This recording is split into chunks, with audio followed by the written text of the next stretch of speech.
Hi, I'm Dr. T. Renugadevi, Assistant Professor, PG Department of Commerce CE, Valala College for Women. Today, let me discuss something about negotiable instrument. Meaning, negotiable instrument is a signed document that promises a payment to a specified person or assignee. Negotiable instruments are transferable, which allows the recipient to take the funds as cash, then use them as they wish.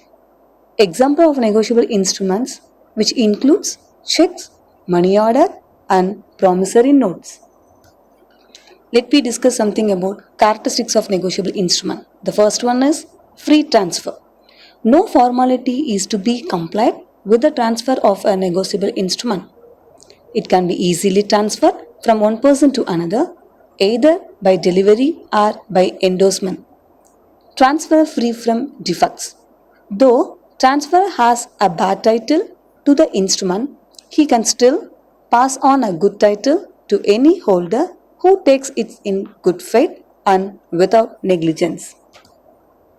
Right to sue. It confers a right on the holder to sue in his own name in case of need. No notice to transfer. Transferor of a negotiable instrument can simply transfer the document without serving any notice of transfer to the party who is liable on the instrument to pay. Credit of the party who signs the instrument is pledged to the instrument. There are three types of negotiable instrument we are using in our country. They are promissory note, bill of exchange, and check. Promissory note.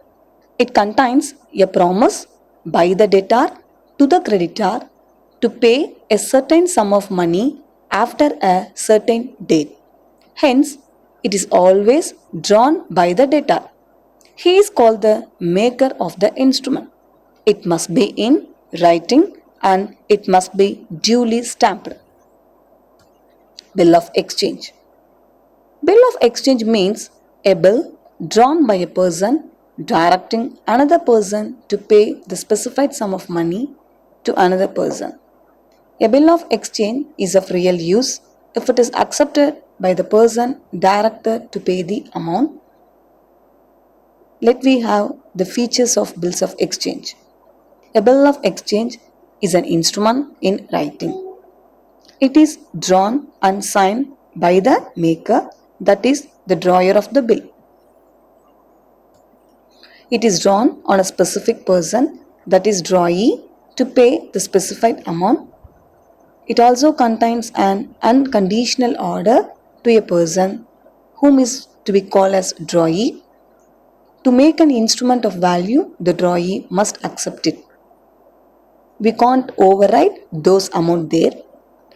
The specified amount is payable to the person whose name is mentioned in the bill or his order or to the bearer.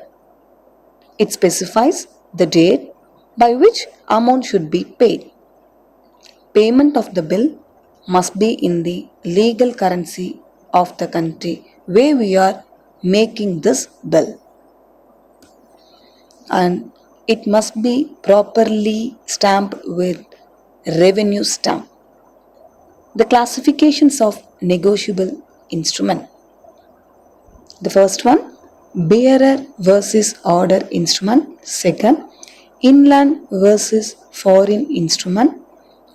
Demand versus future time instruments. Clean versus ambiguous instrument. The next, complete versus inchoate instrument.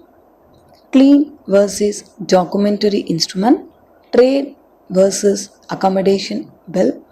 Fictitious versus escrow bill. Bearer instrument. It's one type of instrument that anyone who holds the instrument can receive the payment on time by demand. Bearer instrument include checks, bills of exchange, and promissory notes. When we come to order instrument, The payment is restricted to a specific person or their assignee. Personal checks are a common example for this one. While endorsing an order instrument, we can turn it into a bearer instrument, which can increase the risk of theft. To avoid this, payee can use a restrictive or special endorsement. The next, inland instrument. These types of instruments are drawn and made payable in India or drawn on a person resident in our country. Foreign instruments means it may be drawn in a foreign country or payable within or outside India. They can also be drawn in India but made payable outside India or drawn on a person resident outside India. Demand instrument. A negotiable instrument is payable on demand and it must be expressed to be payable on demand. No time is fixed for this payment. Future time instrument. It is payable at a fixed period after its date or even which is certain to happen.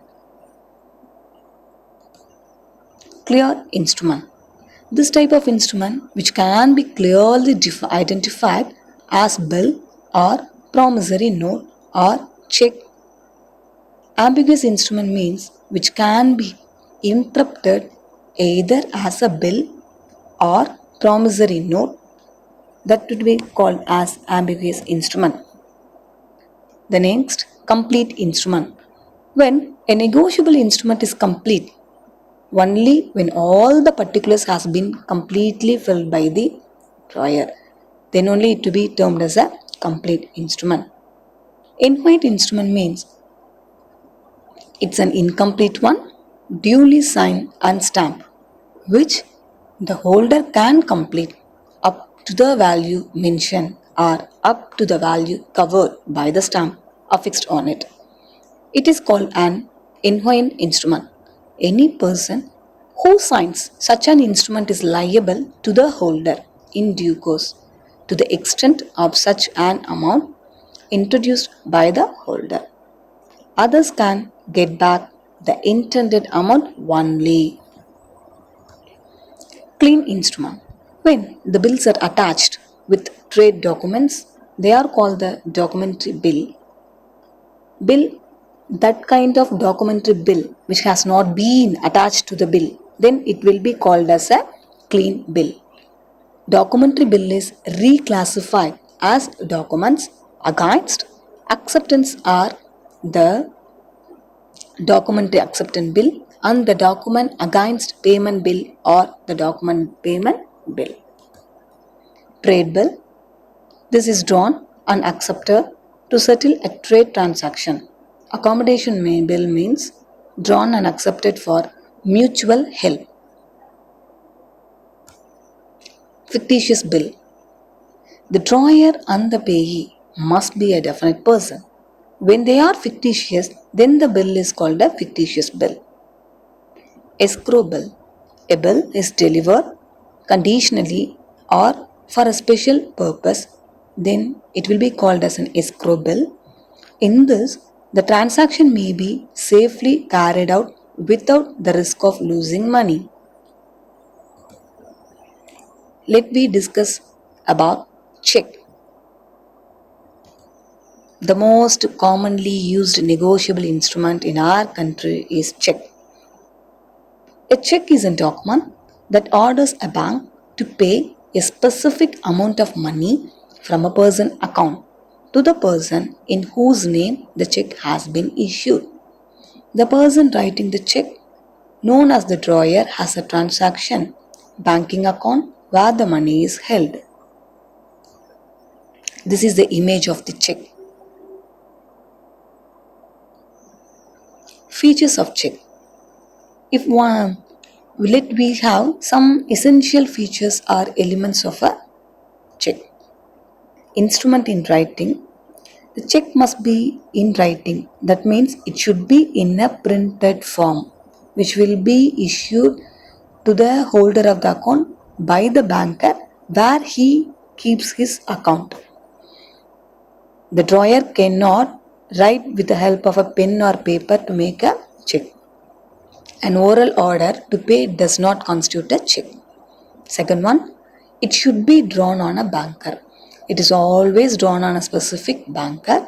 The check can be drawn on a bank where the drawer has an account, saving bank or current. Unconditional one. A check is an order to pay and it is not a request. This order must be unconditional. In the check, we shouldn't mention any conditions over there. If somebody is writing some conditions that some activity has been completed, then only this amount should be encashed by the drawee, then that check won't be honored by the banker. It becomes invalid. The check must be an order to pay a certain sum.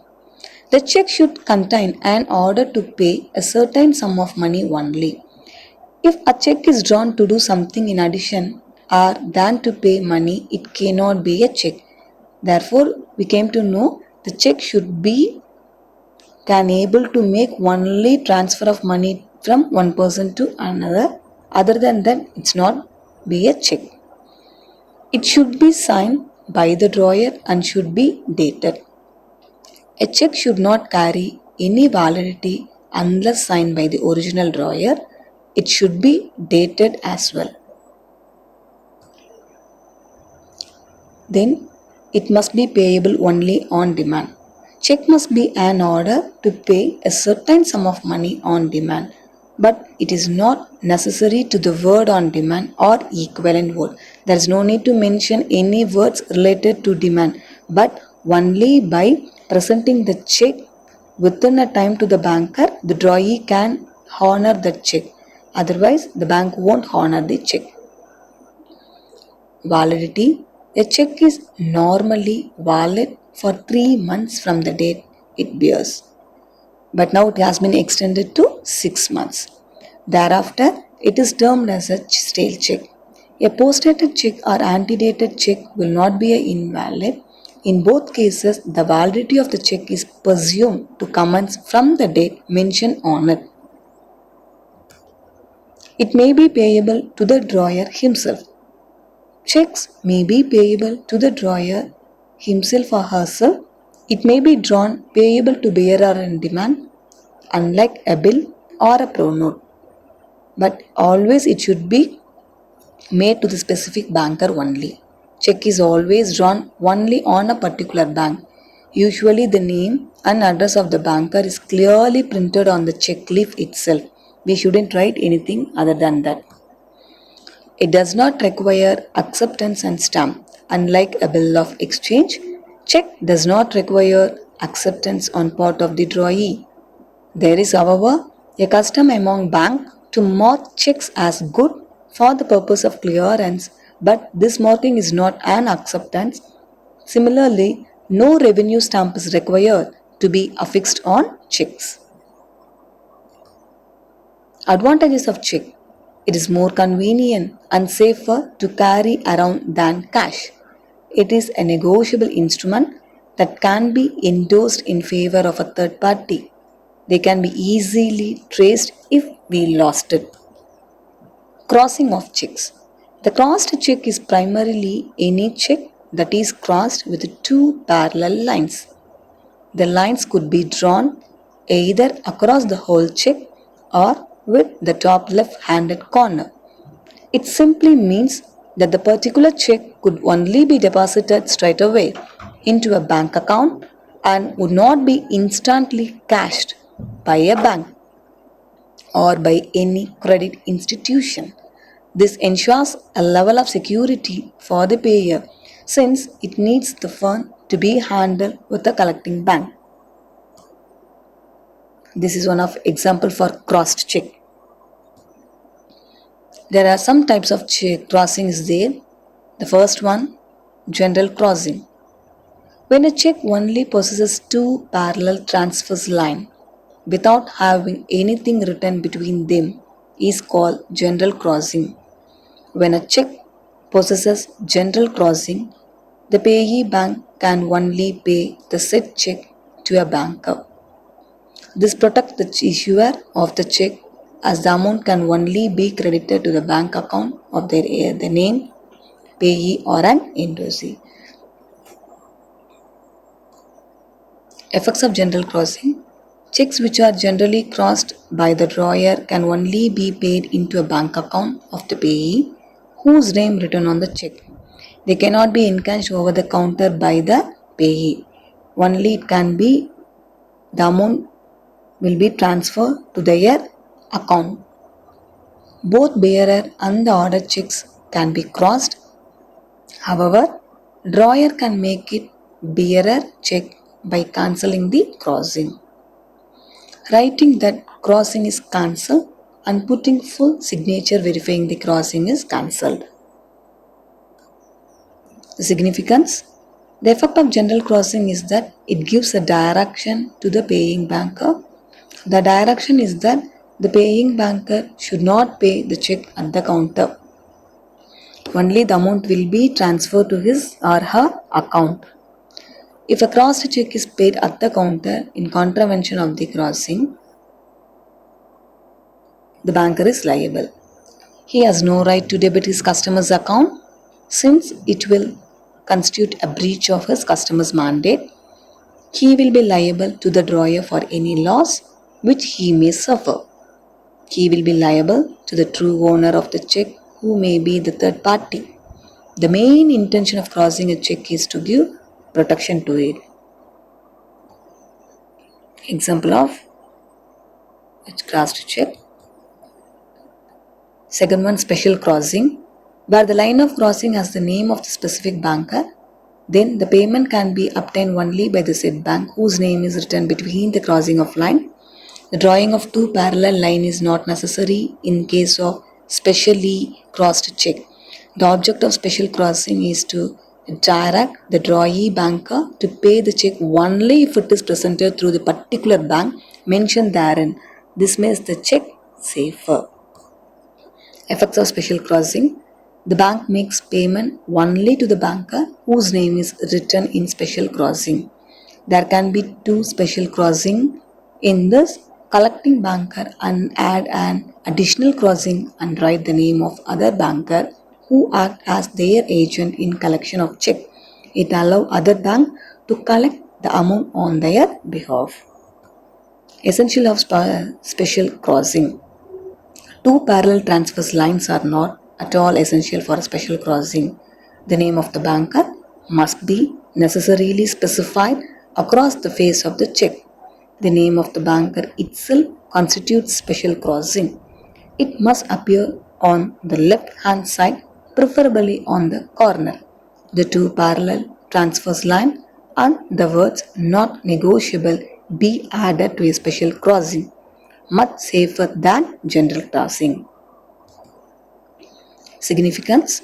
It is a direction to the paying banker. A special crossing gives more protection to the check than a general crossing. Account paying crossing.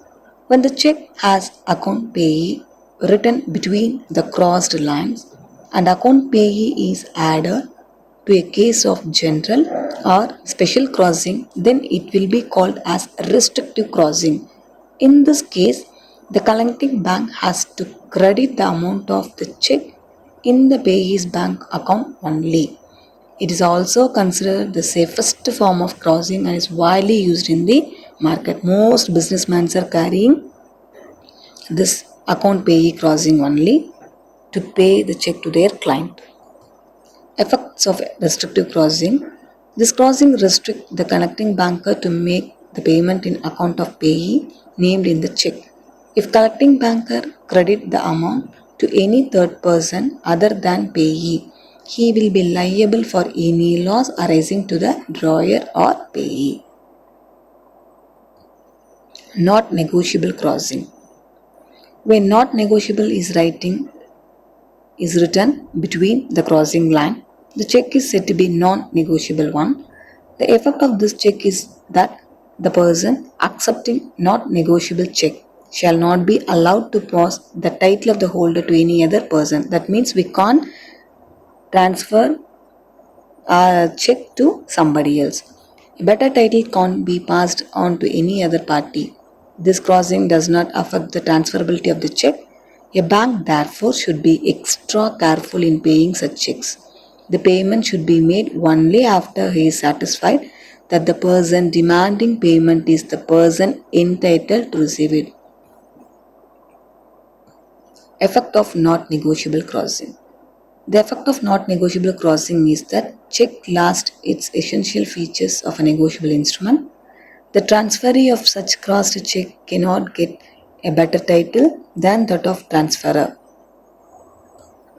The next one is double crossing. It's when a bank to whom the check crossed specially further submits the same to another bank for the purpose of collection as its agent. In this situation, the second crossing should indicate that it is serving as an agent of the prior banker to whom the check was specially crossed. This can be done only by the banker. The crossing of a check is done to ensure the safety of payment. It is a well-known mechanism used to protect the parties to the check by making sure that the payment is made to the right payee. Hence, it reduces fraud and wrong payment as well as it protects the instrument from getting stolen or encashed by any unscrupulous individual. The person who has the right to cross the checks are drawer, the holder, and the drawee. The drawer may cross the check generally or specially. The holder, where the check is uncrossed, the holder can cross it generally or specially. Where it is crossed generally, he may cross it specially. When it is crossed generally or specially, he may add the word not negotiable. The one more person has the right to cross the check is our banker. The banker in whose favor a check has been crossed can again cross it in favor of another banker for the purpose of collection as an agent. Advantages of crossing. First one, the security. Crossing a check adds an extra layer of security. The crossed lines act as a deterrent to potential fraudster by making it difficult to alter the payee or the amount mentioned on the check. The second one is payee restriction. When a check is crossed, it becomes account payee only or not negotiable. This restricts the negotiation of the check to the account of the named payee. It helps prevent the check from being endorsed to someone else or cashed by an unauthorized individual. Encourages banking system usage. Crossing a check encourages the use of the banking system instead of cash transactions. By making a check crossed, it promotes the practice of depositing the check into a bank account rather than encashing it immediately. This helps in tracking the flow of funds and contributes to a more transparent financial system. Clearing process. Crossed checks generally undergo the process of check clearing, which involves the verification and settlement of funds between banks. This ensures that the payment is made through the proper banking channels, reducing the risk of fraudulent or unauthorized transaction. Bank account requirement. Crossed checks are typically required for payments to be made directly into a bank account. If a crossed check is stolen, it is less likely to be misused since it cannot be easily cashed. This reduces the risk associated with a lost or stolen check, and here the banker and the drawer as well as the drawee are all in safer side. And it becomes a proof of payment. Crossed check provide a documented proof of payment. When a check is crossed and deposited it into the payee bank account, it creates a record of the transaction which can be useful for both the payer and the payee for future reference or dispute resolution. Thank you everyone for watching this video. Thanks a lot.